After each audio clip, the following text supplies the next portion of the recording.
गरुड झेप यात्रेचं विविध शहरात भव्य स्वागत. शिवचातुर्य दिनाच्या निमित्तानं शिवज्योत यात्रेचा ऐतिहासिक सोहळा यंदाही दिमाखात पार पडत आहे.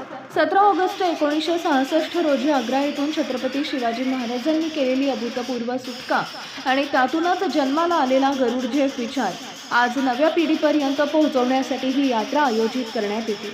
कार्यकारी संपादक गोकुळ देवरे, संस्थापक आदरणीय आबासाहेब मारुती गोळे यांच्या संकल्पनेतून सुरू झालेली ही शिवज्योत मोहीम आज राष्ट्रीय सोहळा बनली आहे. पंतप्रधान कार्यालय, उत्तर प्रदेश सरकार आणि महाराष्ट्र शासनाच्या सहकार्यानं शिवचातुर्य दिवसाला आता अधिकृत शासकीय मान्यता मिळते आहे.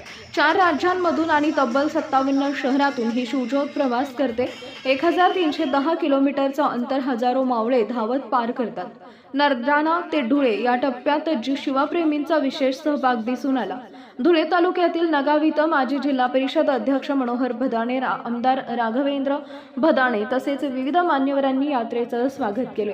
संभाजी ब्रिगेडचे अध्यक्ष हेमंत भडक, माजी केंद्रीय मंत्री डॉक्टर सुभाष भामरे, विविध राजकीय पक्षांचे पदाधिकारी, जिजाऊ ब्रिगेडच्या कार्यकर्त्यांसह असंख्य नागरिक यावेळी उपस्थित होते.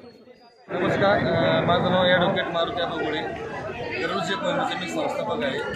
छत्रपती शिवाजी महाराजांच्या जीवनातील सगळ्यात महत्त्वाची घटना म्हणजे औरंगजेबाच्या कैदेत जाणं आणि तिथनं रक्ताचं एक थेंब न सांडवता 99 दिवसाच्या कैदेनंतर राजगडापर्यंत येणं. त्या अलौकिक गोष्टीचा हा वारसा जतन करण्यासाठी छत्रपतींचे विचार या 4 राज्यात पोहोचवण्यासाठी जवळपास 78 शहरातनं ही दरवर्षी शिवज्योत निघत असते. याच्यामध्ये जवळपास 1.5 ते 2 लाख लोक या शिवज्योतला हात लावत ती राजगडापर्यंत जाते. छत्रपती शिवाजी महाराजांच्या विचारावरती चालण्यासाठी याच्यामध्ये जवळपास 2200 तरुण सहभागी होतात. यावर्षी महाराष्ट्र शासन, आदरणीय मुख्यमंत्री देवेंद्र फडणवीस साहेब, आदरणीय शिवप्रेमी छत्रपती शिवाजी महाराज खऱ्या छत्रपतींच्या विचारावरती चालणारे माननीय माजी मुख्यमंत्री, उपमुख्यमंत्री आदरणीय एकनाथ शिंदे साहेब या दोन्ही मान्यवरांनी आमच्या विनंतीला मान देऊन 4 वर्षाचा पाठपुरावा करून 17 ऑगस्ट 1666 हा दिवस शिवचातुर्य दिन म्हणून साजरा करणारे महाराष्ट्र शासन ही मोठी आनंदाची गोष्ट आहे.